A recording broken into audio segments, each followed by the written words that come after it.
We're ready to go whenever you folks are. Okay, thank you very much, Jocelyn, and thanks for everybody coming this evening. We are going to open the Victoria County Municipal Council meeting for Monday, August 24th, 2020. And the agenda has been circulated. Are there any additions or deletions to the agenda? And we have a motion to approve the agenda as circulated, please. So moved. Moved by Councillor McGuinness, seconded by? Second. Seconded by Councillor McNeil. All in favor? Aye. Aye. Contrary minded? Motion is carried. The agenda is approved, and we have regrets this evening from Councillor Patterson.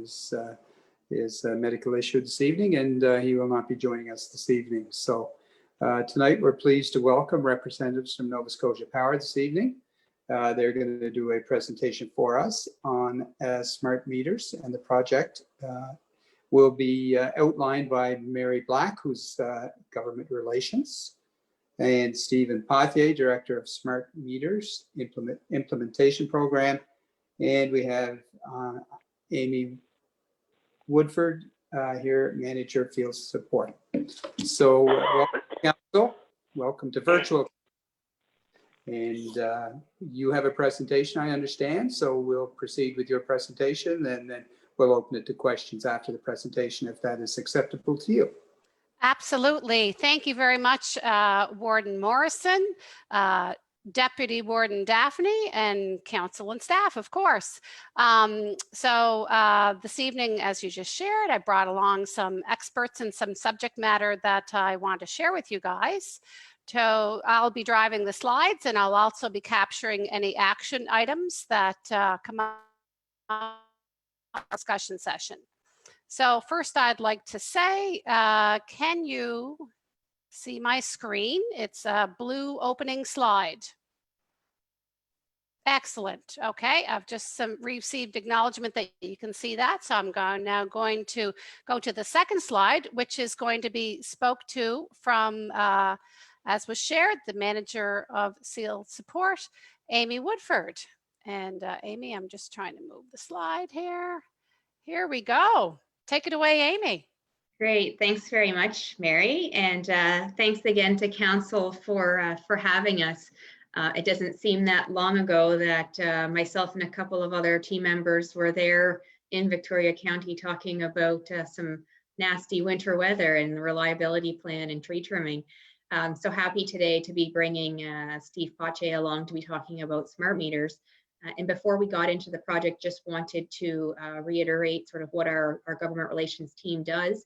I know many of you are well versed in using the government relations email address and phone number, so that's great.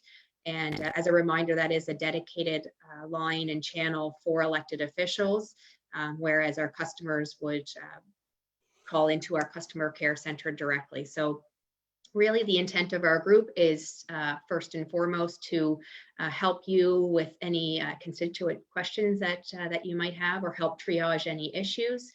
And as we have been doing all along, trying to provide some proactive information to you in the event of whether it's planned power outages, storms, or projects such as what we're going to talk about today. So I would just remind you that we are available in a storm response event 24/7 via an on-call phone that my team circulates.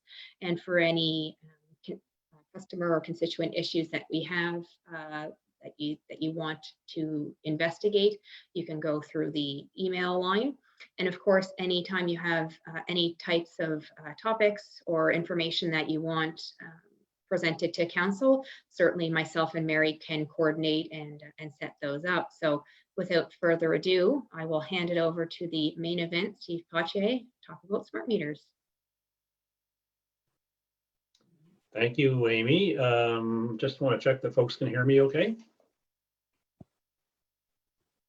Good here. Excellent. Well, thanks so much. Pleasure to be here. I'm going to do a little brief introduction into smart meters and our smart meter project, and Mary's going to try and keep me on track in terms of time, and hopefully there'll be lots of time for questions at the end. So So just a little level sets in terms of why Nova Scotia Power is investing in smart meters. We hear regularly from customers that they're really looking for three things over and over and over. We hear this, so looking for stable rates, looking for improvements in reliability, and looking for cleaner energy.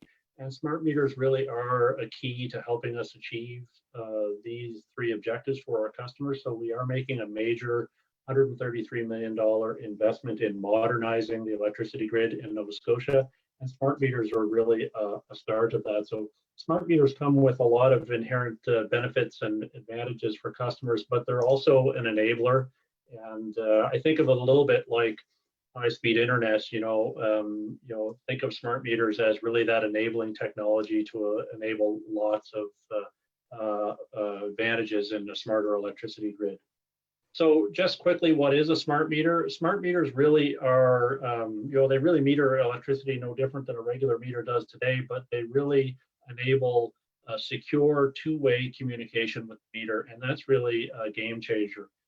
It's a game changer in Nova Scotia, being able to communicate with the meters remotely and in both directions. This is not new technology. Canadian homes, about 70% of Canadian homes and businesses already have smart meters installed. So we're a little bit of a late adopter in terms of technology in Nova Scotia. But having that ability to remotely communicate two-way with a meter is really a big change and will enable a lot of great benefits for both the utility and for customers. So in terms of the smart meters, they really, I'm going to just give you a quick overview of the network here. So the smart meters really record energy usage information, and that's really all they're recording. So they collect electricity usage, consumption, and some voltage and current information, and they really communicate that back to us at our head office. So a meter will collect that information. It'll relay that information to a data collector, and there's about 500 of these data collectors installed across the province, and these are a pole-mounted device. And then from that data collector, we use the cellular data network to backhaul all of that data back to our data center near Halifax. And that's really where we gather all of that information and assemble it and use it for a number of different purposes. But the primary one is really to generate consumption information and use that to generate bills. But it will also be used for a number of other advantages that I'll talk to on some of the next slide. So we really like to speak about a number of key benefits that come with smart meters. The first one is access to information. So this is really a game changer. The ability to retrieve information remotely and get it from the meter means that we can collect a lot more information and then provide that information back to customers. So in today's world, as a residential customer, as an example, you might receive a bill every 60 days, and that's really the only information you have about your electricity consumption. Well, with smart meters, we'll be collecting information 4 times a day, and we'll be collecting it in 15-minute intervals, and we'll be able to present that information back to customers. So as a customer, you'll be able to log on to a website through a portal, through your phone, through a laptop or a tablet, and look at your energy consumption information in a level of granularity that you've never had in the past. So daily, weekly, monthly, even hourly consumption behavior, and that's really a game changer. We'll also enable customers to set up notices and alerts, so you can keep track if your consumption is trending in a way that you'd like to keep an eye on. So again, similar to what you might have with your data package on your phone, getting a notice if your bill is projected potentially to be higher than you might otherwise want.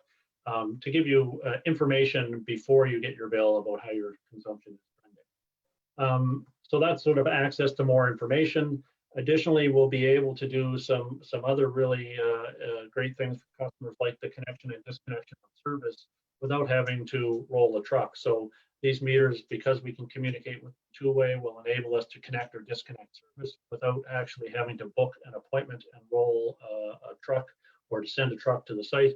And I'm sure that for many of our customers in rural Nova Scotia, we know that that can be a challenge to get to the location in a timely manner. So having the ability to connect or disconnect service remotely is a game changer. And the third key benefit that we like to talk about is better information about power outages. So these smart meters will notify us if the power is lost to the meter, as well as when the power comes back onto the meter. So having much more detailed information about where the power is on or off will enable us to make better use of resources, particularly in large storm events.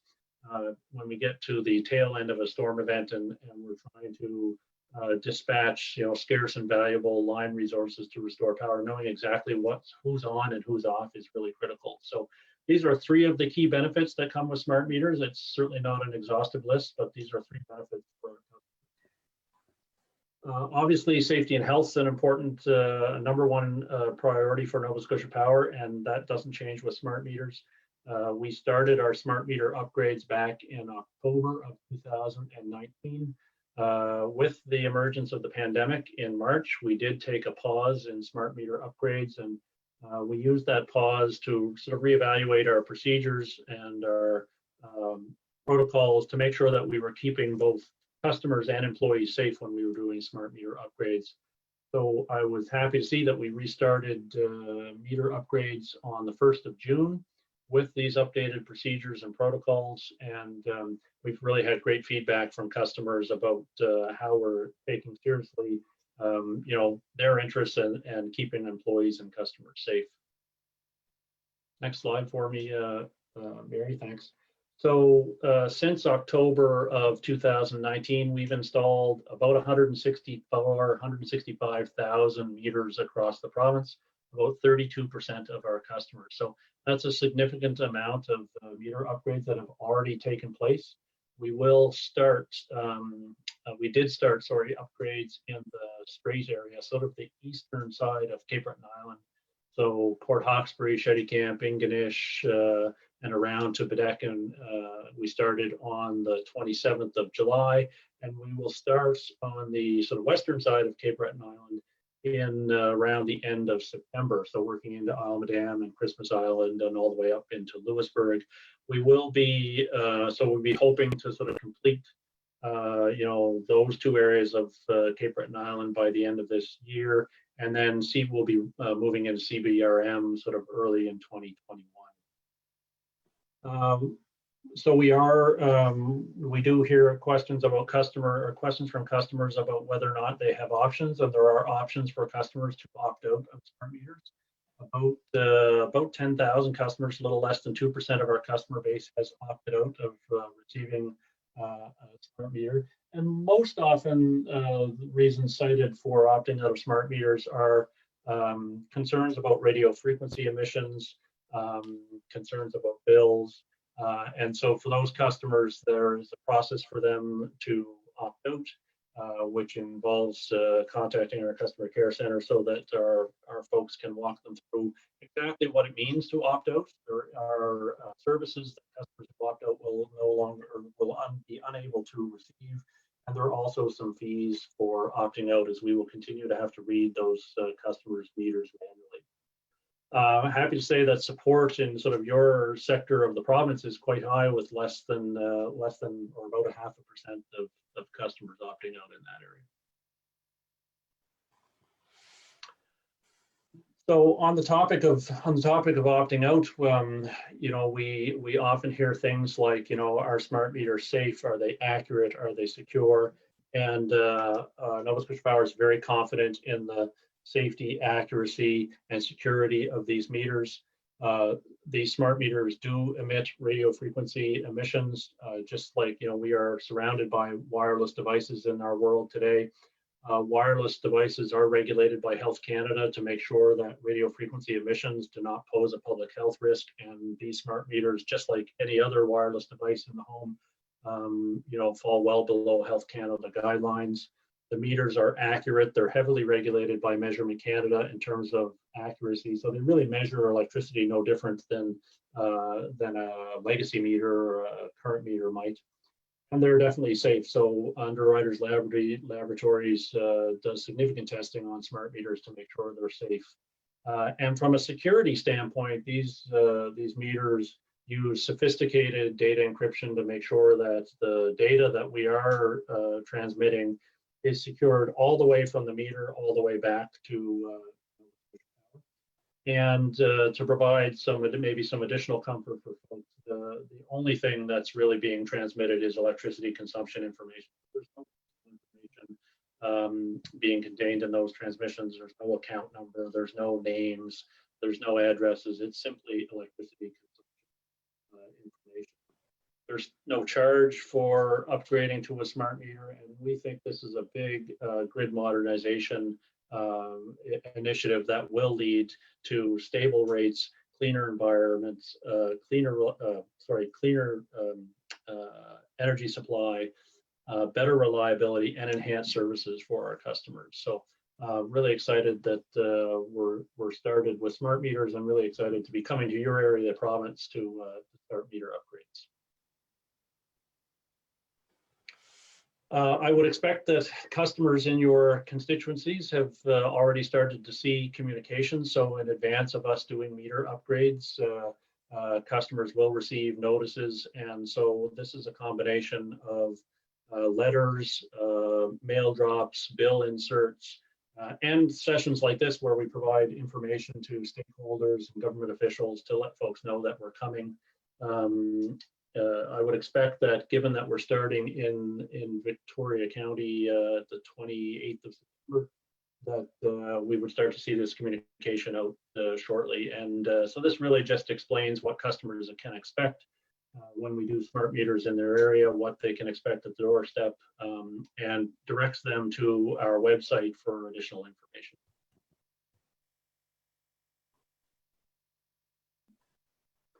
So smart meters, safe, accurate, secure, lots of benefits for customers, quicker response time, remote connection and disconnection of service, and additional information. And so that's really a game changer for our customers, and really is the first step in modernizing our electricity grid, enabling to provide these advanced services. I think, Mary, that might be the end of the slides. It is, yes. And that's a very quick overview, but happy to take and answer as many questions as I can in the time that we have. Yeah, and like I said earlier, I'll be capturing any inquiries that we don't have an answer for tonight, or any action items. And Steve and Amy will probably be most confidently speaking to your subject matter, but I'll capture the notes. Great, thank you very much, and thank you very much for the presentation. I think what we'll do, because we are virtual, is that we'll probably just go through the different districts and ask the individual councillors to have any questions or comments, and then we'll wrap up with any final comments if necessary. So perhaps we'll start with District Number 1, Councillor McNeil, please. Hello, Steve, Mary, and Amy. Thank you for the presentation tonight. Yes, I have a couple of questions. With regards to safety, Steve, is there more chance of a fire around the new meters than the old meters? Like, a lot of people are asking me that question. So. No, so I would say there's probably less chance of fires with the smart meter program than prior to the smart meter program. So we do hear from customers some concerns about fires. There was a situation in Saskatchewan about 10 years ago when they first started rolling out smart meters in that jurisdiction. They had I'm going to call it a niche meter manufacturer, and they did have some problems with smart meters in that jurisdiction. Happy to report that we're not using that meter manufacturer. We're using a meter from a company called Itron. They have something like 80 million of this style of meter installed across North America, 20 million of the particular type that we're using, and no fires as a result. I would also say that as part of the installation process, we do an evaluation, or sort of a safety evaluation, when we go to remove the existing meter. Our technicians will look at the customer's electrical infrastructure at the point that we're doing the meter exchange. And we do find deteriorated electrical infrastructure. That's probably no surprise. We have a lot of coastal environments and salt contamination and things like that. So, and I am very confident in saying that this province will be electrically safer after we're done smart meters than before we started. Another question. Also, Steve, on an interview you had on CTV on March 4th, you mentioned that there'd be a $48 possibly if charge if a person opted out. Like people on like a yearly or a monthly bill, and they have their bill monthly, possibly only get their meters checked twice a year anyway, or should only get their meters checked twice a year for the monthly. Would they still have to pay that $48 charge? Yes, so the fees that are being communicated for opting out of standard meter service. So once we roll out smart meters will be the standard meter service in Nova Scotia. And if you want to opt for non-standard meter service, there will be a fee for that. And that's for residential customers, that's $4 a month. So a total of $48 a year. And for business customers that have their meter read monthly, it's I believe $22 a month. And that really, those costs are really there to cover the costs associated with continuing to read those meters manually and making sure that those costs are not passed on to the majority of customers who take standard meters. Okay. Those fees, sorry, go ahead.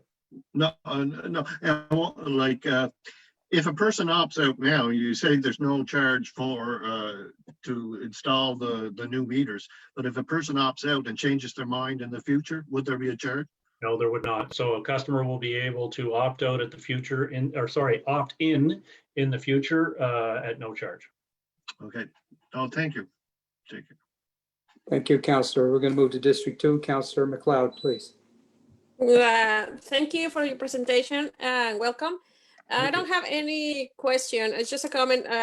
Councillor McNeil, I have some residents just saying about the safety of this, about the wireless and the 5Gs and all that. Just to clarify, that you can clarify to our resident that is safety is, because there's some questions about the wireless and 5G or 3G, and so just to clarify, is everything's fine? Sure. So as I mentioned, that all wireless devices in Canada are regulated for wireless or radio frequency emissions under Health Canada's guidelines, something called Safety Code 6. And so whether it's a garage door opener or a cell phone or a baby monitor or a smart meter, they are all regulated by Health Canada for radio frequency emissions, and smart meters fall well below the guidelines established by Health Canada for RF emissions and have been deemed by both Health Canada, the WHO, the FCC as to pose no health risk. Okay. Steve, if I could, I think there's perhaps another component to Councillor McLeod's question, if I'm hearing it correctly, with respect to wireless connections. Just wanted to clarify the question might have also had something to do with security. Yes. So from a security standpoint, so are you thinking about sort of IT security? Yeah. So the smart meters and the smart meter technology that we're implementing has inherent sort of security built into the program. The data is encrypted right from the point of the smart meter itself, right from the point the data is collected, and all the way back to Nova Scotia Power's corporate offices near Halifax. That data is encrypted all the way, can only be sort of read and interpreted with a set of sort of corresponding electronic keys. And we follow a number of smart grid standards with respect to security of that data. And I think the other thing that's important on that topic is that data, like I mentioned, is not contains no personal information, or it's only electricity consumption information. Okay, thank you so much, and it's great. With that, we can see we have no power. That will be great. Thanks. Thank you very much, Councillor McLeod. We're going to go to District 4 with Councillor McGuinness, please. Any questions or comments for NSP? Yes, thank you for your presentation. I might have missed it, but did you say what is the total cost to do this changeover? So the upfront cost is $133 million. And over the life of the program, I want to say it's about 178, but we'll pay back $208 million to customers. So the net benefit to customers is about $38 million over the life of the 20-year life of the program. So who's going to end up paying for the whole deal? So that's part of our regular capital program, no different than when we're investing in poles or transformers. And so that's, in fact, one of these initiatives that actually will help contribute to stable rates in the future because it actually saves more than it costs. Okay, well, when you mentioned poles, I live in a rural area on the Capital, and we have both Nova Scotia Power poles and Alliant poles. Will the day ever come when one of them can be eliminated? It doesn't seem sensible to have two poles. It's a safety hazard if a car goes in the ditch, for one example. And it doesn't look very nice to have poles 2 feet apart from each other when one could serve the same purpose. Yes, so we do have a joint, so this is a little, sort of outside of my realm at the moment, but I have worked in this area of the business I've worked for Nova Scotia Power for many years, have some familiarity with what we call the joint use arrangement between Bell and Nova Scotia Power in terms of pole sharing. So we do share poles in many areas of the province. And in some cases, you will see pole lines where there's, Bell on one side and Nova Scotia Power on the other. And typically what will happen is when there's a major investment to make in that pole line, we will look at that time to, basically cohabit on a single pole line. That's typically done on a case-by-case basis and really depends on, is there a case for it at the time. But I do hear what you're saying. There are many roads in Nova Scotia where you can drive down and you can see, Bell poles on one side and Nova Scotia Power on the other. Well, they're at least on the same side as, in my community, they're on the same side, but they're only 2 feet apart on the same side of the road, which is really, really weird. Okay, that's it. That does sound unusual. Well, it is, yeah. Okay, thank you. Thank you. I'd like for you to look into it if it's possible that it could be altered. Yeah, so I'll add that I've captured your comments and I know the people to ask the question to. So if you leave that with me, I will forward you something in the coming days. Sounds good. Thank you. You're welcome.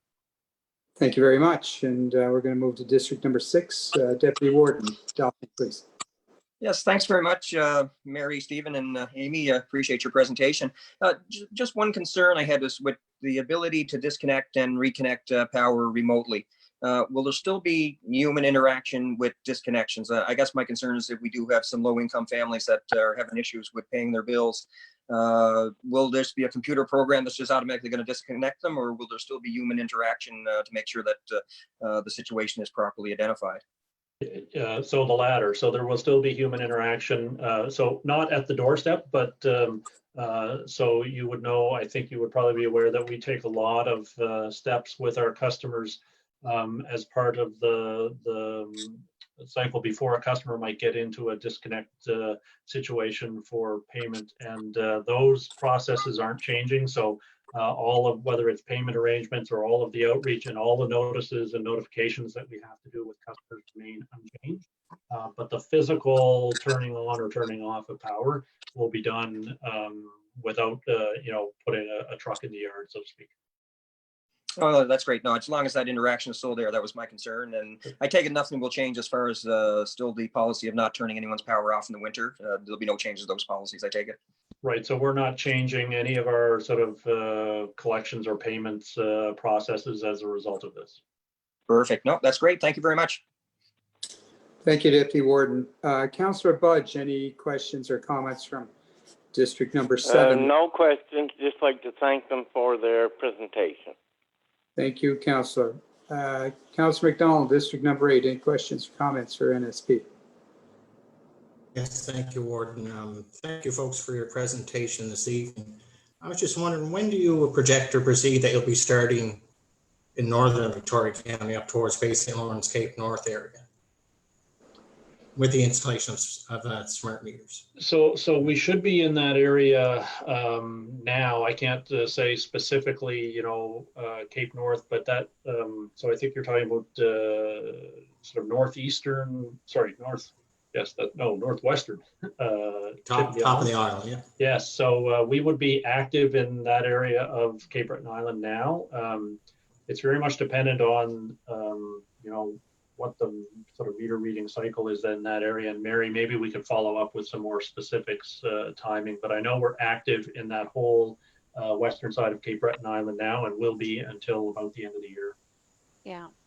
So, I'll add to that. I receive reporting about twice a week that gives me drilled down detail in regard to where we're working, which is really useful, especially supporting our customer care staff when customers are reaching out to us. We want to know where Tribus, which is the subcontractor, is. We want to know where they are.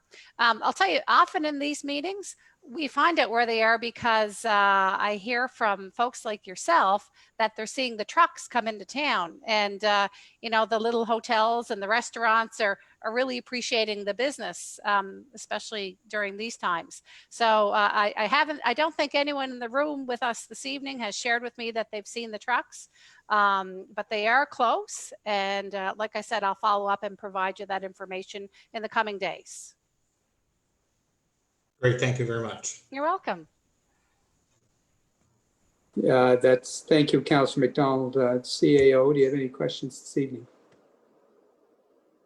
Yeah, I just have one. There's some comments. So there's 26 people currently that are following us on Facebook. And one of the comments there is, as I'm probably pretty sure I know the answer, but these smart meters won't need a meter reader any longer to come out and read them. So I'm assuming that there will be some job losses. So part of that statement is correct. So one of the advantages of smart meters is that you no longer have to send somebody to the property to go read them.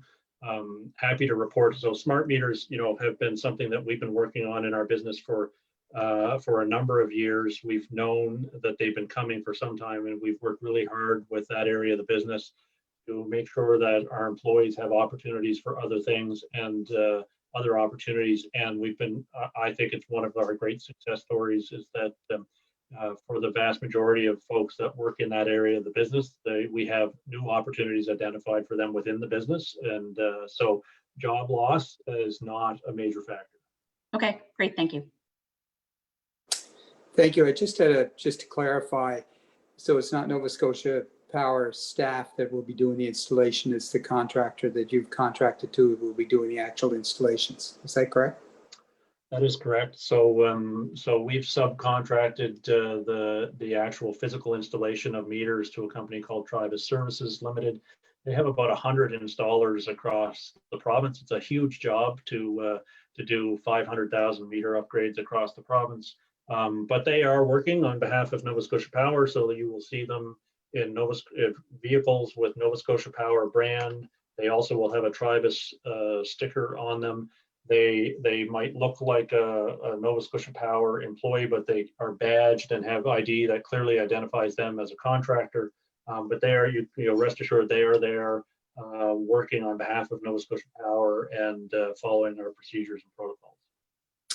Yeah, yes, and to Mary's point, I think they were in Bedeck late last week.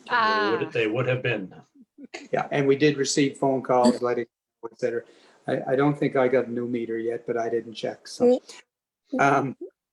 just the yes, sorry, go ahead, Councillor McLeod. Yeah, I see the cars in Wednesday behind the rink. So it was allowed like maybe 10 or 12 cars with loading the meters. So yes, they're around here now. Yeah.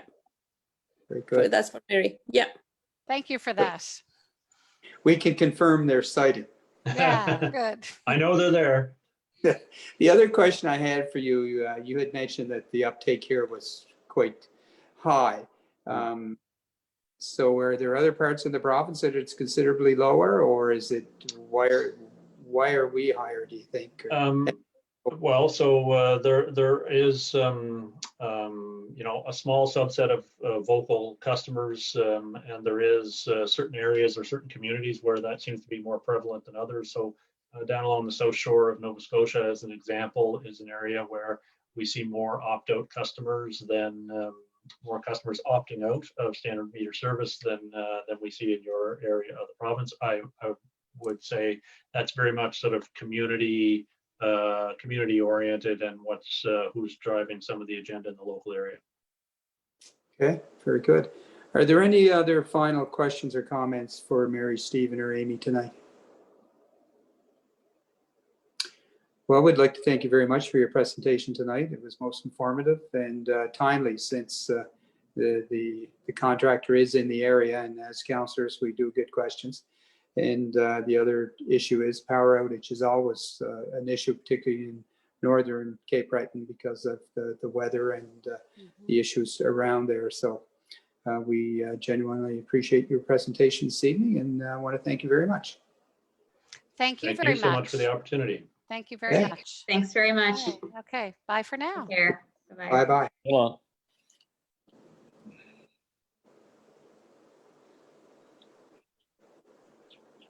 So we're going to move on to the next item on the council agenda, and it is the approval of the minutes for our last council meeting, which was August 10th, 2020. Those documents have been forwarded to you. You've had a chance to review them. Are there any errors or omissions in the minutes of August 10th? Hearing none, do we have a motion to accept the minutes of August 10th, please? So moved. Moved by the Deputy Warden, seconded by Second it. Councillor McGuinness. All in favor? Aye. Contrary minded? Motion's carried. The minutes are approved. Is there any old business coming out of the minutes of August? I just have one. Just if you can give an update about the children's signage. It went to tender, or we still waiting for numbers from another councillors? I think that we have ordered all the signs. So if you have an address, I believe that we're waiting on the addresses right now. Once we have the addresses of where the sign is actually supposed to go, then they can start to be installed, because they are being installed by our staff. So you don't have the date yet? No.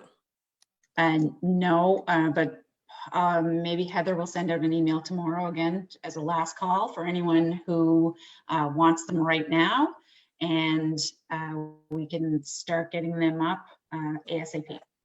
Oh, thanks. That will be great. Thank you. There's one other thing. Councillor Daphne was looking for dog signs to keep the dogs on your leash. I found 2 here, so I'll take them to Badek the next time I'm over in Badek. Probably at the end of the week, Councillor Daphne. Okay, so I do have a couple of other things. There was a request for messaging on Victoria County Transit that is now out, and information is on our website. There was also some information that was requested on recycling and sorting FAQs. So that information is now available also, but we're still not doing as great as we were in the last couple of years for our sorting. So it might be some more education that is needed in that area. So we're working with our communications officer on what the best method is to get out and get our numbers down again in our rejections. And there was a water bill issue that we have looked into, which I believe has been resolved now. Thank you very much. And I just wanted to clarify the signage. Our staff are putting them up. And if you want to put up in your district, you have to provide the Address. location. Yep, the address. And so the sooner that you get that information, the sooner we'll be able to get them up. You're not in receipt of those signs yet, though. Did I understand that correctly? I believe we do have them. Okay. Okay, great. So that's it for old business. Anything else before we move on to new business? So with new business, we will have a report provided by CAO, please. Yeah, so I've provided you my report today, just letting you know, August seems to be a little bit better in rejections than July was, but we're still in the 40s and 50s of bags that are being rejected in recycling and garbage. it seems to be a lot of compost in the recyclables and issues with items that shouldn't be in the blue bags going in the blue bags. So again, we're still working on what the best method is to educate again related to that. So we know that that's an area, we want to get those numbers back down to 5 to 10 a week. Had a meeting today with department heads. So I want to give you a little update on some of them. So in our tourism department, Dan is continuing his tourism visits around the county. He thought this last couple of weeks that numbers seem to be up. So we were projecting probably at a lot of our operators to be around 30% would be good, but a lot of them seem to have some good good moods, which is last week also, but some were reporting at about 50% of occupancy. So not great, but 50% is, it's better than what we were expecting for that. But he's going to be heading up to Ingonish and St. Anne's this week and talking to some of the businesses up there. He's also working on the website that we are continuing to do changes to. We should be seeing a new website in the near future. And you'll have to have a look and when we launch our new website. He's also working with Tyans to update the community profiles around the area, and we'll be having some public meetings related to those. So currently the community profiles that Tyans have might be a little outdated. So we're going to be looking at doing some updates to those things. And he's also working with Tyans on some training initiatives to get involved in throughout the shoulder seasons. Washrooms are still an ongoing issue. We are making some strides, but I think he's still waiting. He's going to have a meeting with one other potential spot for a washroom. He is also working on a community placemaking project around the county. And placemaking is the new buzzword that Nova Scotia seems to be using. Developed Nova Scotia likes it for having a spot where the community likes to go, and we're going to be doing some initiatives related to that. He's also revisiting the winter readiness program that he had started last year, and COVID gave that a little bit of a stall. So we're going to be bringing that one back around. And he's also looking at running some fall workshops. There was a couple that didn't go on in the spring, but some related to website management for operators. In our recreation and active living, this is Lydia's department. She's delivered the craft kits to the resource center. The craft kits have been extremely popular. She also has rec kits that'll be going to different community organizations. Hopefully they'll be renting them out. They were a huge success as well. She's closed the active living survey and is in the process of compiling the responses to that. She is working with Parks on doing a statement and getting the Moby mats sent up there and to get them put into place in 1 to 2 areas within the park. She is also, she's talked about a community works project. There's a local artist who is doing some paintings on the trails. And so she is working on getting a grant for this artist to do these, to showcase their art on the trails. And she's also going to run a guided hike and possibly showcase this, these paintings while doing that. And she's also working on a hiking etiquette photo challenge and hopefully running that over the long weekend, which I believe is next weekend. And she's also looking to do a promotion of the workplace wellness subsidy that we have available for all of our staff members. In economic development, which is Patrick, had some discussions with him. He's still plugging along with Cape Smoky, hitting a couple of roadblocks, but moving ahead with that. The Cape Breton Partnership is putting some final touches on the housing strategy that has been in the works for the last probably 12 months. And we should be seeing something on that in the next, hopefully the next bit. They're also talking about a mountain bike strategy. The first draft that is being prepared is going to be ready soon.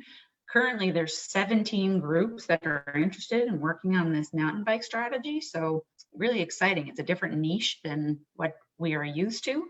And ACOA seems to be interested in helping out the businesses and the trails that this could be affecting. So that's really good news. There's also 4 businesses in the last week that are looking to expand.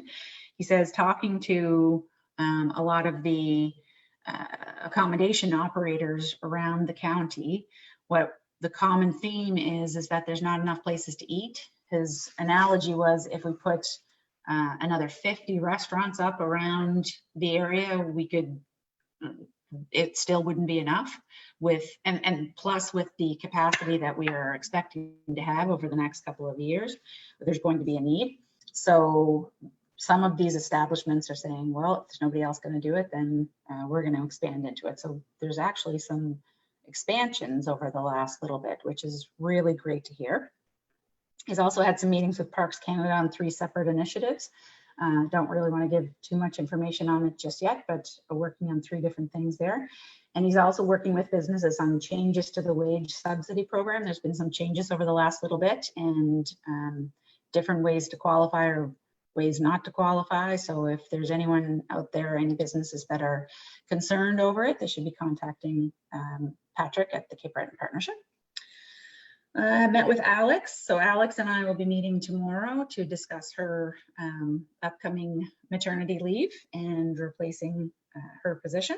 She's also going to be having some internal statements ready to send out to counselors and to the different departments in the coming days. So you should be receiving that fairly soon. And then she was also, her and some of the counselors were involved in a fire services committee meeting today, the first one. So I haven't heard all the details on it, but I think it was a productive first meeting. Public Works. So in our Public Works department, there's a pre-design study being started for the wastewater treatment plant in Ingonish. It's best to have a study done to get funding for those projects. We've also sent out water arrears letters. There's been about 90 letters that have gone out in arrears in the water utilities, and we've only had about 7 responses on it. So we are hoping that that's going to increase in the next coming days. So hopefully collections will start to go better. We have had an RFP for processing materials and for waste management review or overall system review, and both of those have been awarded. So those are the department head items. Just have another couple of things. I was talking with Robert today in Public Works, and residents should probably be happy with this one. I think we're talking about doing heavy garbage for the 3rd week of September. So it's probably about the 21st or the 23rd, starting around that week. So we will be getting more information out related to that, but we are hoping that that will be happening in the fall rather than in the spring this year. So September.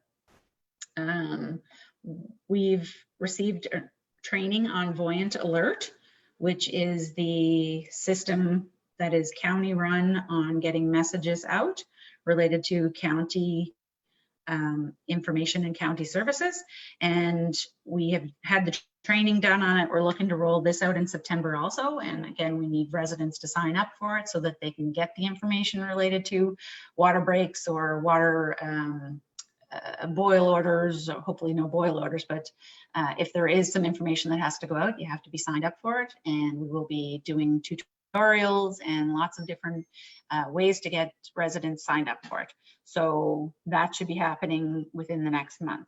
And also we, thanks to an application from Councillor McLeod and our communications officer, we have applied for a zero plastic waste project funding, and we've received a grant for $25,000 for it from the feds. So it's an initiative to research a new way to deal with items, take them out of our landfill.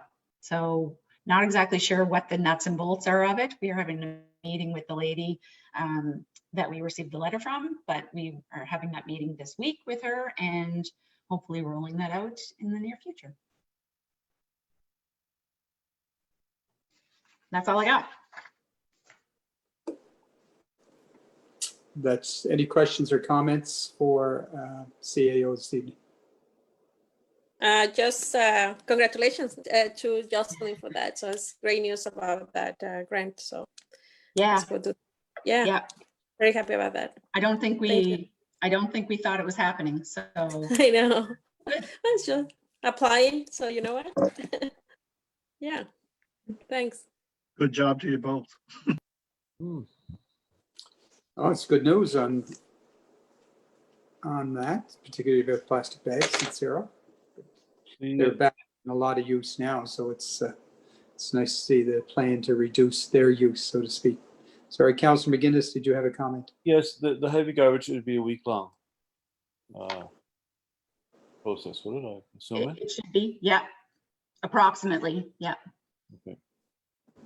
And another thing I was wondering about is the washrooms. I'm just wondering, it doesn't seem, I was assuming a couple of years ago that it would have no problem to have a volunteer group step up to the plate to do this. I'm wondering, is it possible that an employee within the district that might be employed in a district where the washrooms are going to be, would they be interested in attending to them during the weekends and maybe an hour or so a day at the end of the day or whatever? Is it something we could look at maybe? We can possibly. I think we have to find a location in your area first. Yeah. Okay. And then we'll work out the nuts and bolts on it, but we have to find the spot to stick it first. Okay. Fair enough. Thank you. Anything else? Okay. Just going to go back to my. So I have one more thing. So there's a word on here from Facebook that Keith Bain and Brian Daphne send greetings. Well, thank you very much for joining us this evening. Just one other thing, Mr. Chair. Sure. The thought of the Seawall Trail is going through my mind. Is there any word on that these days? Or is there any talks about it? I haven't heard anything related to it, but it was one that there was a department within the province that was going to be one of their signature. Their signature trails. Yeah. So I have not heard anything lately, but I will check in on that, and okay. I'll see what I can find out. Great, thank you. Thank you very much. Any other final opportunity, questions or comments for CAO, new business and her report this evening? Not, we'll move on to taxation update, please. Okay, so buckle down, everyone. You may not like this report that you're going to get. So as you realize, we've changed our due date on taxes, so they're not due until the end of September. So take this with, that is something to do with the numbers that I'm going to give you. However, we are sitting at 6.877 million outstanding versus 3.38 million this time last year. So we are about twice as much outstanding as we were at this time last year. 6 million of that outstanding is current compared to 2.5 of it current as of last year. So again, about 3.5 million in the difference is current. So it seems to be in this year's billing. Arrears have slipped a bit. So we have 826,000 versus 840 this time last year. Hopefully we'll see a pickup in payments as of September 30th, but right now the gap is really large. So we are hoping there is a drive on to get anyone with outstanding taxes in paid, because as you leave it for longer than the current year, the problem just keeps compounding and getting bigger. So we're encouraging residents who would qualify for a low income exemption to look up the form for low income. It's not just seniors, it's anyone with low income that can apply for a rebate on their property taxes. There's also a provincial seniors grant that is available. So we are hopeful that everyone is just sort of lagging on paying their taxes just because it's not due yet. There's no interest being charged until the 1st of October, but we're encouraging everyone to get the payments in. So not great news, but it is what it is. Any questions on the taxation report? Just a quick question, Leanne. If we were to look back last year where taxes were due at the end of August, is there that much outstanding and during a similar time period, or does this seem to be more excessive this year? Well, again, last year, this date, last year was about 3.5. So if the difference seems to be we're 3.5 worse. So I think it has a lot to do with the timing and yeah, the end of September being the date. I'm hoping that that's what a lot of it has to do with. Just to let you know, we've received 2 more commercial applications for the installment program. So we have 3 currently that have applied for the property tax refinancing program that is available. So that's great that there's some more that are taking advantage of that. Also, just to let you know, we've picked November 24th as the first tax sale by tender. And we've sent out 30-day letters for any properties that were supposed to be up last March before COVID hit.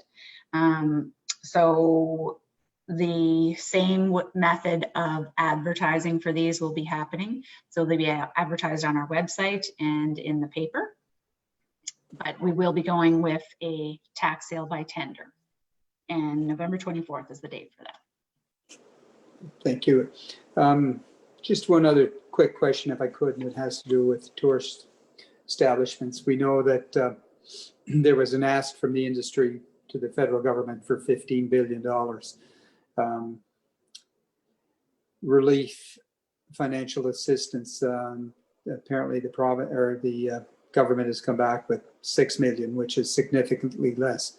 Are there any municipalities offering any kind of tax relief for tourist accommodations, particularly the accommodations sector? Because I think the restaurants they're not doing great, but they're surviving. But we certainly know the accommodations are anywhere from 50 to 70% down.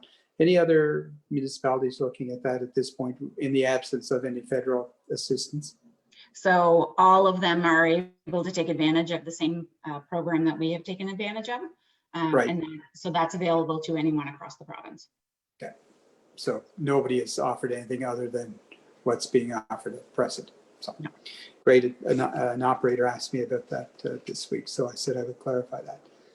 Thank you very much. Are there having no further comments or questions? We are going to the next item on the agenda. So Department of Transportation Infrastructure Renewal. So we'll start top of the island, District number 8. Any concerns for TIR this evening? Yes, thank you, Warden. I wish during one of these council sessions I could say no, that I don't have concerns, but I actually have many for this evening. First, start off, there's still to date, there's no signage put up in Dingwall where the shoulder erosion subject was brought up.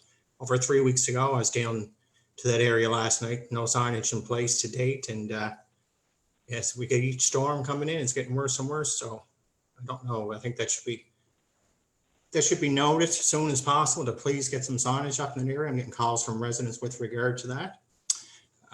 The second item is I had a call from a constituent on Thursday of last week regarding the intersection at Dingwall and Cape North, the Y intersection that I brought up last year and a few months back prior, looking for some type of directional signage or just an assessment in general, I guess. And it was a pretty close call. She said it really upset her and she was very worried over that. And there's been no attention granted towards that yet.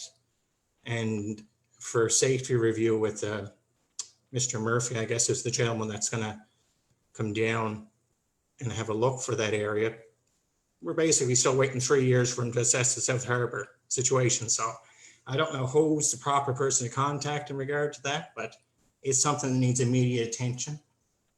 Going onward over towards St. Margaret's Village, just turning down from the co-op store, the pavement has dropped down about 1.5 feet going down into the village of St. Margaret's there. And there's been 3 or 4 cars that have obtained substantial damage there.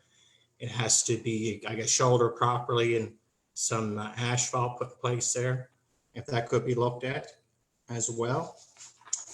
Also going up further to St. Margaret's Village on this side of Capstick, there's a total washout of the shoulder there, just on this side of the Capstick sign.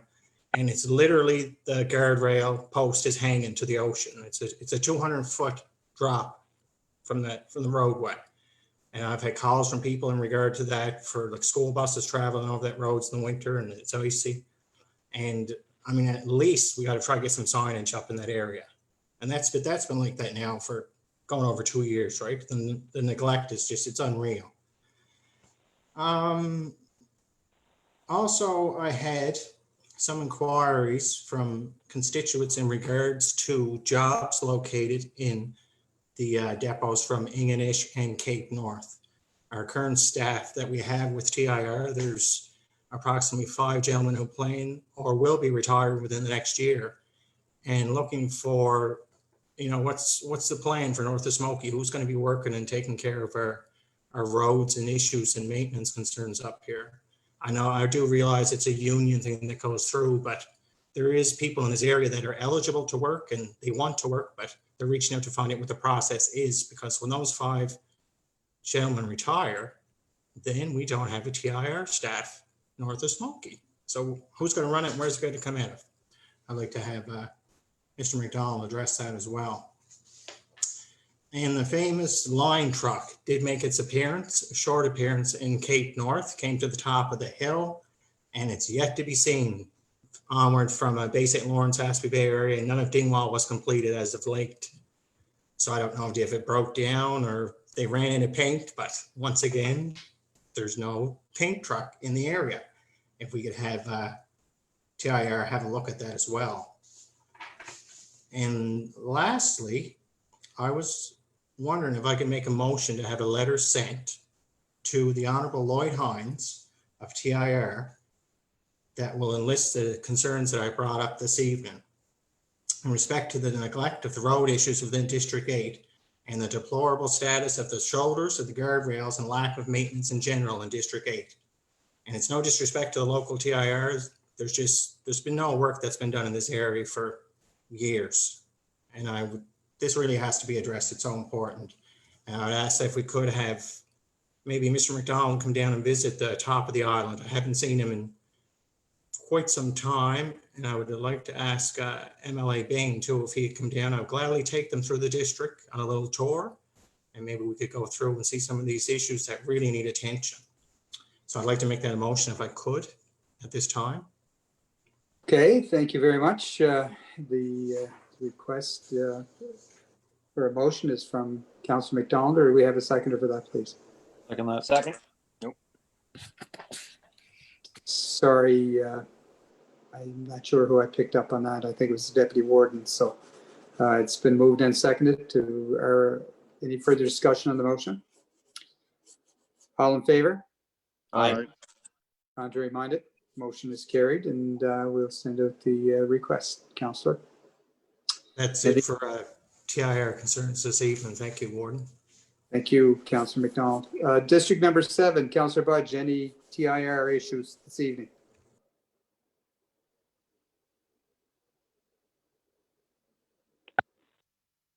No, Mr. Ward, I don't have anything. Okay, thank you very much. We'll move down to District number 6, Deputy Warden Daphne, any TIR issues this evening? Thank you, Warden. Yeah, a couple of things. Great job there, Councillor McDonald. He echoed a lot of my concerns also with the staffing and the lack of work, and definitely good job there. Two things. I know we did have the meeting with Minister Hines. Just wondering if we could follow up, because we did ask some questions and really didn't get any answers. But from my district, what I'd like to know is exactly what equipment is coming north of Smoky this winter. So we get a list of actual equipment that is going to be here, the age of the equipment and the make of the model of the equipment. So we know what actually is going to be in our district north of Smoky this winter, because I'm still hearing a lot of rumors about some of the equipment they're planning on sending down. Second thing, I also mentioned to Minister Hines in our discussions, wondering if we could actually get a copy of the budgets, the salt budgets, for a number of counties. Like, for example, if we did Victoria County, Inverness County, let's say Queens County, and maybe Annapolis County. I'd like to see what the differences are between the budgets. Are we the same budget, or what is the difference? So we're going to make that request in our letter to the minister would be great. And I'd also like to Minister Bain and Steve McDonald, if they're coming down to see Norman, definitely would love for them to drop by my district also. So, and that's it for this evening. Thank you. Thank you very much. We've duly noted each of those, Deputy Warden. Thank you very much. District number 4, Councillor McGuinness. Well, I mentioned before about the non-existence of staff in District 4, and I'm assuming by the sound of the prior 2 councillors that it's the same in their area, and they just are not being here, period. There's nothing getting done, and I really think, say it again, that maybe what we have to do is put this work that's to be done out on tender. Let private contractors get a chance to do it and get it done, because there are situations where they're a danger, like Councillor McDonald mentioned, and even just I noticed a drive-through in Englishtown today. There's a request that I put for a hole at the side of the road at the wharf maybe 6 weeks ago. Still not done. Now there's a flagpole sticking up through the hole. There's something not right. I mean, I know that it's different circumstances, but there's other people doing lots of fun.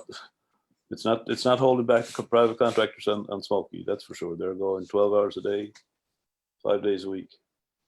So I think that's something that we should really look at. We don't see their vehicles here whatsoever. And another thing, with these rural roads that have been done the last few years in my district, I don't understand why they don't make our rural roads the same as our TransCanada. The standards, I mean, the truck today, the same truck that's going on the TransCanada with the 30 or 35 ton of material on it is still coming down on our roads, and they're substandard to what the TransCanada is. I would think it'd be to their benefit to make the roads the same, because the same traffic is traveling on the same every day. I think, like, we have pavement that was laid here only 6 or 7 years ago, and it's deteriorating already. It's cracking, and that's all because of the weight of the vehicles that's been on the roads these days. That's something I would recommend that we should send to the minister and ask if they would consider that, making all the roads in the rural areas the same standard as the TransCanada roads. Okay, thank you. And that's about it, I think. okay, thank you, Councillor McGuinness. And I guess just to reinforce the comments that are made by the last 3 councillors, we're not talking about maintenance and the condition of the roads now. We're talking about the dangerous conditions that are there. They're going to be potentially lead to some serious accidents as a result of the lack of maintenance. So it's absolutely seriousness of it, yeah. So I think if we go back to, if you 2 are in agreement, we go back to the motion that was made by Councillor McDonald. Maybe we would just reinforce the importance that this is not just a maintenance issue now. It's a potential danger to the traveling public. So real danger, as we know it, as you guys have witnessed. So maybe that sound reasonable. That will be the tone of the letter, as opposed to lack of maintenance, that we're beyond that there are potential serious consequences because of this lack of maintenance. Okay, good. Thank you very much. We're going to go to district number 2. Okay, thank you. I have one The bridge we have, it's in McLeod Bridge. It will be in Middle River Cable Trail. We just have another fatal accident there. The problem is the speed is going from Margary, I think, to Bedek, and Bedek to Margary. The signage is 50 kilometers, but it's very small. So I wonder if we can ask them to change it for a little bigger signage to say it's 50 kilometers. I think the speed is there when you go the curb, it's very, they can control it. So we have last I think it was 2 weeks ago, an accident. So I just wonder if they can change the signage a little bigger for the people is driving around there. And I need my letter was in July 6th. Anything I put in the letter is still outstanding. So it's the same issues I have from July 6th. Okay. And Councillor McDonald, I think you alluded to a meeting with staff from TIR. So it certainly seems that issue is north and south. So maybe it's time that we sat down and held them accountable for some of the issues that we brought to their attention that clearly have not received proper attention. So, okay. Do you want us to schedule another meeting, another quarterly meeting? I think it's that would be September, but we can. Yeah, maybe because COVID maybe it's different. So maybe they can give us the outliners, like how it's going to work now. Yeah. So we'll be better for that. Thanks. No, thank you. And I'm hearing that, and I'm thinking it's time to revisit. We've sent the letters we've sent to the ministers to come back locally. Anyway, we're not getting any response. So anyway, we'll request a meeting with them again and ask them for an update. And perhaps if we do ask for a meeting, it'll spur a little bit of interest in some of these things that have been outstanding for some time. Go to District 1 and Councillor McNeil. No, nothing. No, I'm just kidding. Basically, it's the same situation in District 1. Nothing really has been done. There was patching, as I mentioned last meeting, through Jamesville and Iona area, but the patching in the Jamesville gypsum outcrop there has to be looked at again. It's starting to, the patching itself starting to go down into the hole.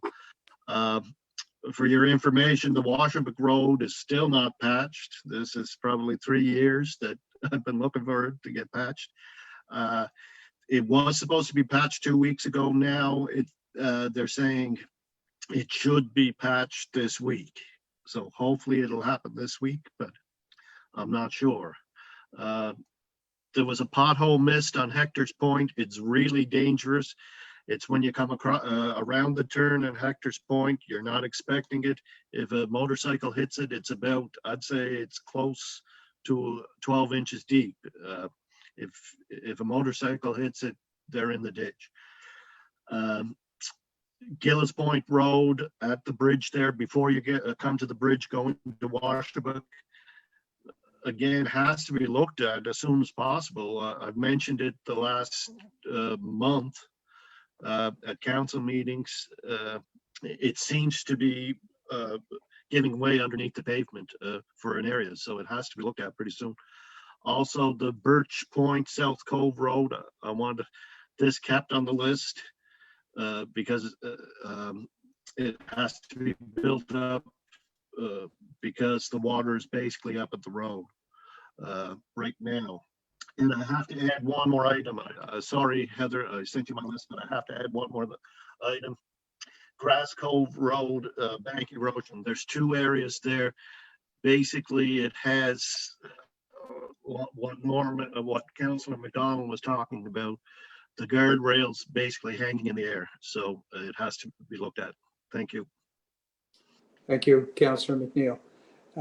Just from District 3, I just want to mention that the exits coming into the deck 8, 9, and I suspect 10, weeds are growing up all along the guardrails. Not only is it unsightly, it's becoming a hazard to the traveling public that are trying to look left or right with the amount of foliage that's and weeds that are growing up. So Wouldn't take a lot of work to have those cleaned. Also, it's the appearance to our community, which certainly doesn't look very appealing when people are coming in off the roads, and that's the first thing we see is the amount of weeds, etc., that are growing at each of those entrances to the community. So I'll add that to my list, or to the list for TIR, and we will ask that the CAO get in touch with senior staff at the Department of Transportation or Transportation Infrastructure Renewal and see if they can set up a meeting to address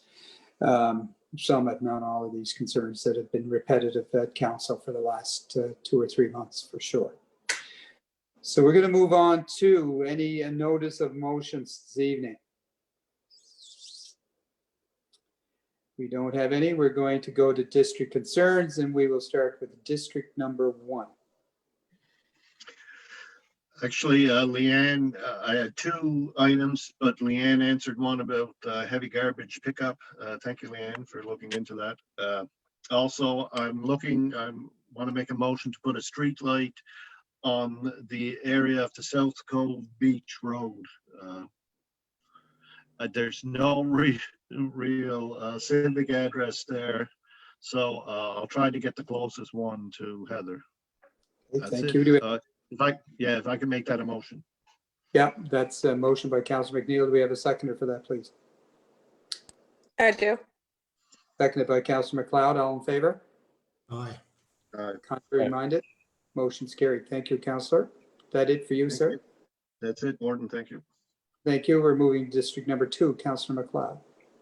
Yeah, I have a street light. The street light we have in Beverly Hills is our light. So they reported it's not working again. Last time we asked that somebody go check it out. We never received any answer about that. So wondered if they fixed it or not, but it's not working again. So it's the solar one we have there in the corner. Right. Yeah, we'll I don't know, maybe they changed the lights, the panels, something. We never receive any update about that. So it will be nice if we can have the report of that. Okay, we'll contact the contractor. So. Thank you. And it's again from the bridge, the Middle River Bridge in the McLeod Bridge. If we can send a letter to the RCMP to ask them, the residents are complaining that they don't see the RCMP around there. So one of the solutions for this will be if there can be more visible there to, it's like education. If they see the RCMP for a month, maybe they will realize they can speed. So they need to be more in that area. And it's with that, some residents complain because the stretch where is midway, the people sometimes in the night or evenings, they're doing drag races. So it's nobody is policing there. So it's going to be an accident too. So it have to be ACP something there.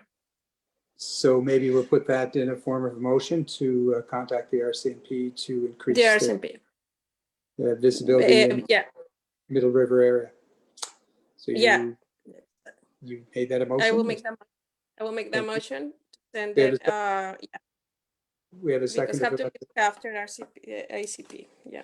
I'll second that. Seconded by Councillor McGuinness. All in favor? Aye. Aye. Contrary minded? Motion's carried. Thank you.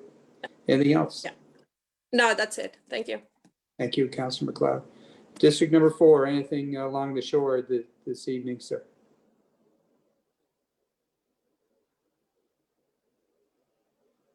Sorry there.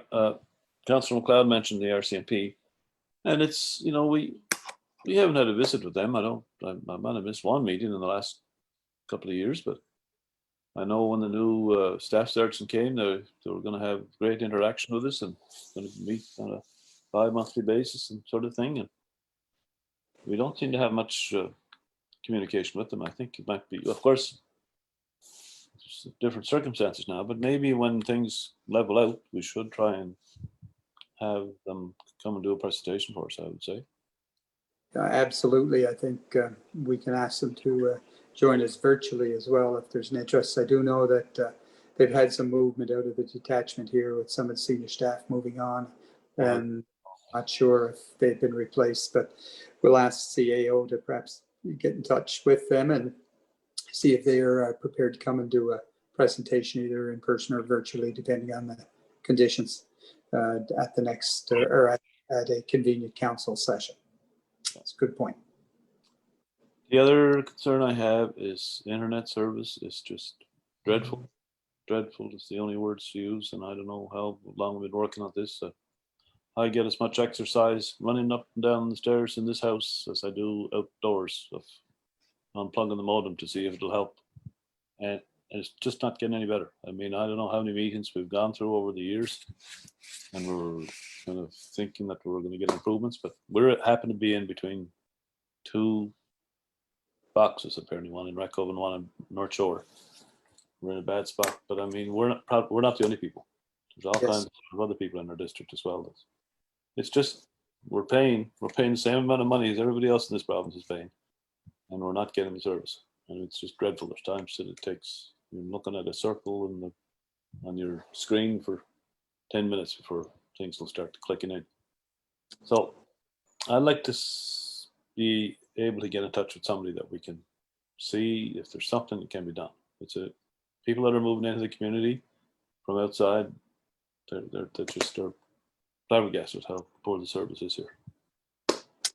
I believe Develop Nova Scotia was awarded the contract to improve and guarantee to improve a lot of rural internet service in counties such as ours. So maybe I know they haven't released much information in the last month or so. So maybe we can follow up with a letter to them asking for an update. That'd be great if we could. Appreciate it. Would you put that in the form of a motion that we contact? I'll do so. Yeah. Okay. Do we have a seconder for that, please? Second. Second by Councillor McNeil. All in favor? Aye. Contrary minded, the motion is carried, and we will contact them for a request of an update for internet service in rural Nova Scotia, particularly Victoria County. Anything else, sir?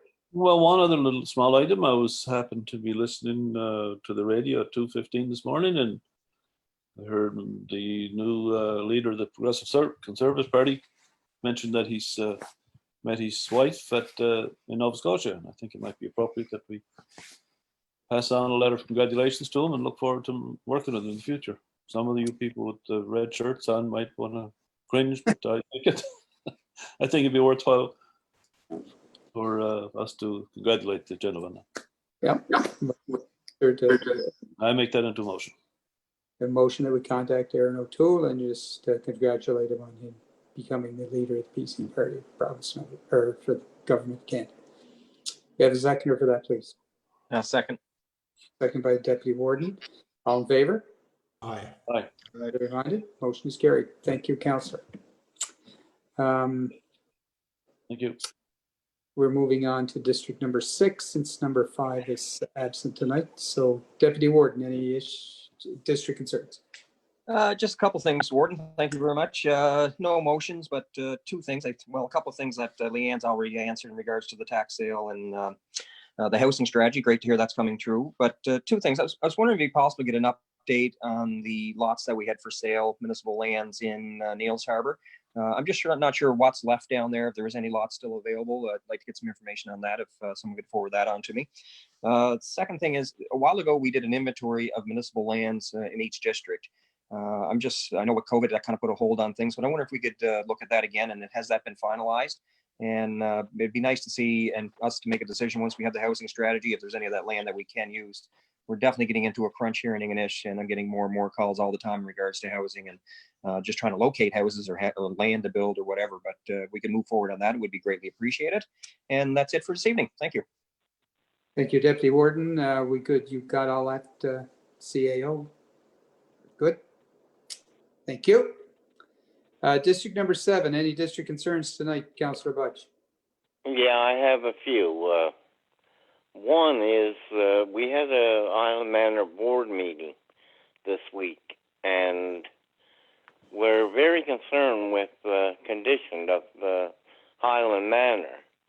And if the county could write a letter requesting that Department of Health look at the facility, and I think myself that it needs to be replaced. It's getting old, and you have 4 residents using 1 washroom, so it's not the best of conditions. So would you put that in the form of a motion, and then we I'll can, make that a motion. thank you, Councillor. Do we have a seconder for that, please? I'll second on. Deputy Warden is who I heard on that one. All in favor? Aye. Aye. Contrary minded, motion's carried. Anything else, Councillor Budge? Yes, I'd like to get $1,000 out of my district budget for St. John Hall in Ingonish, and $1,000 for St. Andrews Hall in Neils Harbor. And I'll make that a motion. Thank you very much. We have a seconder for that, please. Second that. Councillor McGinnis seconded the motion. All in favor? Aye. Aye. Minded, motion is carried. The money is going to be spent. Anything else there, Councillor Budge? No, that's it for tonight. Thank you very much. Councillor McDonald, anything from District 8 tonight? Yes, I just have actually something that came in this afternoon, and I apologize that I couldn't get this up to Heather, was an issue in regard to housing.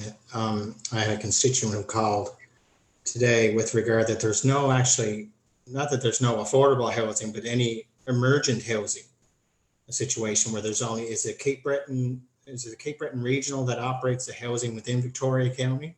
Because there was two units down here, but they've been occupied. And this individual I spoke, and she said that she had called and needed housing last week. There's a situation that, it's kept private, and there's nothing for, individuals per se in Victoria County to go in an emergent situation. And it's something that I think maybe if we could contact the regional housing, are they planning on, any further development in the area? Because any of the homes that have been here, to my knowledge, have been sold off, or they're not planning on re-renovating and selling them off, liquidating their assets in that sense. So if maybe if we could reach out to Cape Breton Regional Housing and see what their, I don't know, I guess what their intention or their plan is, or they could give us an update on what their futuristic thing is for housing. Sure, it's just a matter of put in a motion and ask the CAO or follow up with that request with Cape Breton Housing, so we can do that. I'd like to put that in the form of a motion, please, that to see what the future housing for Victoria County for emergency situations is the main concern that I was wanting to touch base on there. If you could do that, CAO, I'd appreciate that. Do we have a seconder for that, please? Second. Second by Councillor Budge. All in favor? Aye. Aye. Contrary minded, the motion is carried. Thank you, Councillor. Anything else, sir? I'd like to take $500 from my district budget to Bay St. Lawrence Community Center for the Danny McKinnon basketball court for installation of equipment that they have purchased, and they're going to be putting more work into that. So that's $500 for the Bay St. Lawrence Community Center. And also I'd like to take $250 from my District 8 budget for the Northern Victoria Community Center, who've asked for assistance with road signage that they're placing at the bottom of the roads. That's $250 for the Northern Victoria Community Center. And that will be all for District 8 this evening, Warden. Thank you. Thank you. And if it's under $1,000, a motion is not required, but it will be recorded in the minutes that you've dedicated those funds to those organizations. District 3, I only have an inquiry more than anything else, and I was asked this today, and I'm not sure if anybody else or other councillors or administration is aware of Google Maps is used quite a lot to search our area. Those maps have not been updated in a number of years. So I'm not sure who we would even contact for that. I just maybe asked CAO to contact John Bain with the Planning Commission to see if what process was used last time, and if indeed there is plans to update those maps sometime over the next year or so. So it's just a request, not a motion. So anything else before we move on to the next item on council? I should mention just with this, and Councillor MacLeod may have been mentioning this a little later. I just wanted to give it, she can certainly add anything to what I missed. CAO had mentioned earlier that Councillor MacLeod and I had met with the volunteer fire departments. It was our first meeting. It went very well. We met with the chief of Cape North and with the chief of New Ross Ferry. I'm not sure if she's the chief, but it was Michelle Symes or Sims. We had a good conversation with them. We told them that we were very much supporting the volunteer fire departments. We agreed with a couple of things that we left the meeting with. They're going to go and do kind of an inventory of where every department is with Lyle, come back and report to us about where they feel most of these departments, where their needs are. Some of them are greater than others, but at any point we have to start with an inventory so that we have a baseline. We said that we would take a look at, are there other ways of helping fund fire departments, for example, area rates, et cetera, et cetera. Those were just discussion points. We're not saying that those things are going to happen, but clearly fire departments across this municipality, as in a lot of other rural municipalities, need more financial help to meet the needs of what they're required to provide, both from an occupational health and safety and from a delivery of service point of view. A lot of them have been affected over the last number of years by community support. It's more difficult to raise money, and they're more want to spend their energies on getting their departments up to a safe level of service as opposed to spending time fundraising, and we agreed with them. So they're going to come back and meet with us in the next month or so, and I suspect they will follow up with a presentation to council sometime in the winter or into the early spring. So did I miss anything, Councillor MacLeod? Is there anything else that we had? Well, I just was going to do a community report about is online in the budget about is $50,000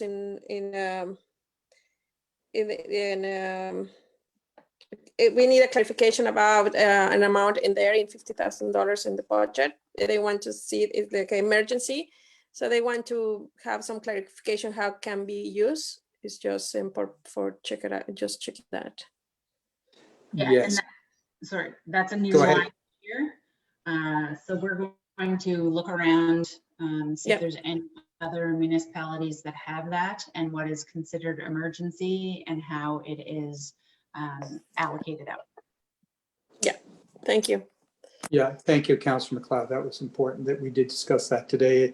And it was money that was accumulated over a 10-year period a number of years ago. So the money has been there, but there's no direction of how it is to be spent. So we did say that we'd go back and have a chat with administration, find out what the status of that account is and what's an eligible cost. So, and we collectively all know that each of those 14 departments or 11, depending if they had auxiliary departments with them, are all struggling just to keep our communities safe. So we certainly recognize what they contribute to our communities. So with that, our next item, if our district concerns are done, any committee reports this evening? Just have one. Yep. Well, it's not committee, but I will just let you know, Saturday was the first school for women, the leadership. So just reporting was a very nice day. We have around 125 people. Wow. Yeah, we have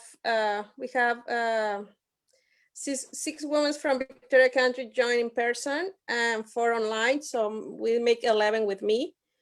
And we have our Facebook page. We have 600 in group. So that and 30 plus is from Victoria County. So the message will be spread wide, and just tell you that was It was very nice, and thank you for the support to council. Thank you.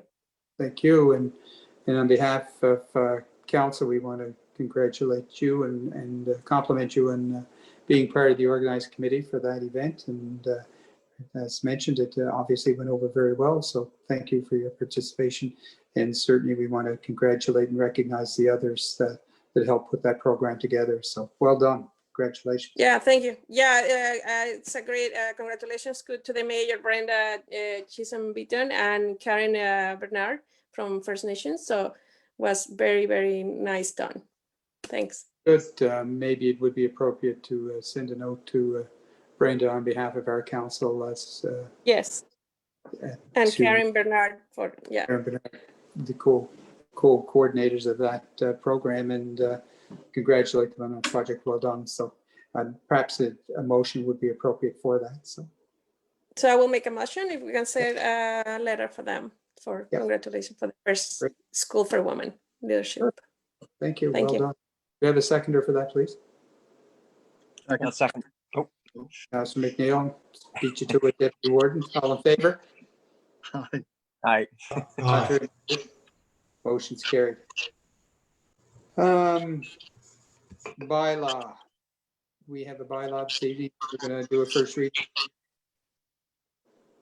Yeah, so we mentioned a couple of meetings back a bylaw that we are in the process of developing related to potential development district improvement bylaw. And we have sent this to the province to get some of their feedback on it. And they have looked it over and thought that it was a good policy, a good bylaw. They have also sent it to their legal to have a look at and came back and they said that looks good. The only thing that they are recommending is that for any of our planning and advisory committees, that we build this into the planning strategy. So you've all received a copy of it. Wondering if we would like to move ahead with this as the first reading.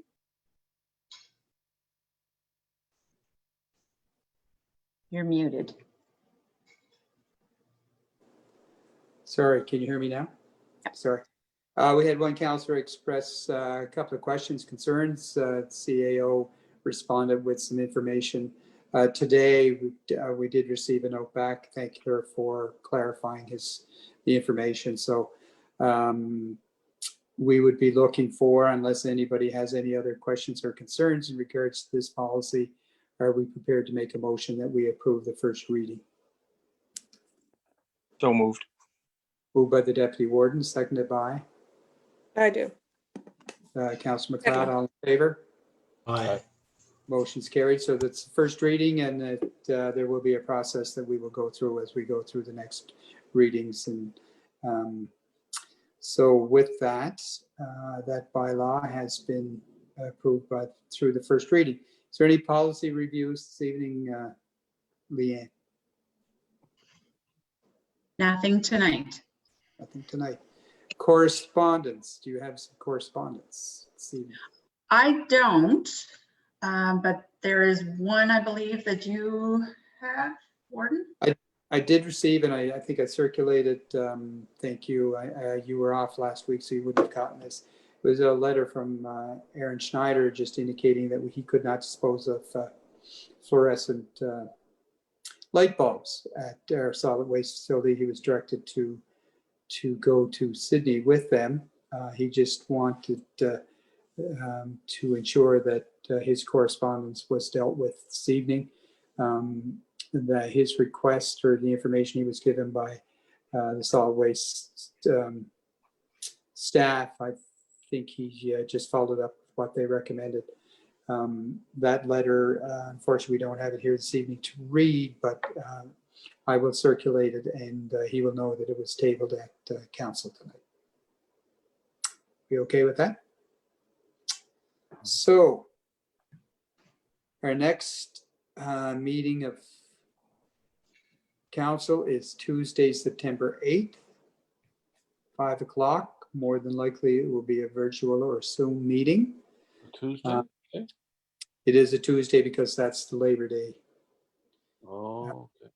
weekend. So do we have anything proposed at this time for that meeting? I like any presentations? Yes. Not currently. I don't believe so. Okay. So do we wish to proceed that date if we don't have presentations, to put it ahead a week, or are we prepared to go that evening? I think we should think about it. Let me get back in the office and have a look. And if we have nothing in the coffer, then maybe we move it ahead to the next Monday. Yeah. So I'm thinking too. And today it's 24th, so really it is a short period, and we have the long weekend in between. So anyway, we'll have a chat around that, and we will notify council as to whether or not if we're going to change those dates or not. So anything else to come to council tonight? Hopefully we'll plan out the next 2 to 3 months in advance so that we know when the scheduled meetings are. Yeah.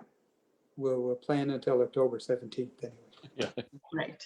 17th? Is it? It's the 17th, the election? The election is on the 17th. So. 17th. Yeah. Yes, sir. Councillor McDonald has a question. Yeah, sorry about that. I just thought I'd like to send out a District 8 honorable congratulations to Raymond and Gay Lillington, yes, who won the lotto actually twice, and residents of Dingwall. I just want to send out a Victoria County and a District 8 congratulations to those folks. Well earned and deserved. They're very fortunate, very lucky people for sure, and we share in that, sending them best wishes to spend that money wisely. So. Thank you, councillors. Good point. Anything else to come to council tonight? We have a motion to adjourn. So moved. Councillor McGuinness. All right, folks, we'll see you on September 8th or the following week once we determine the next date of council.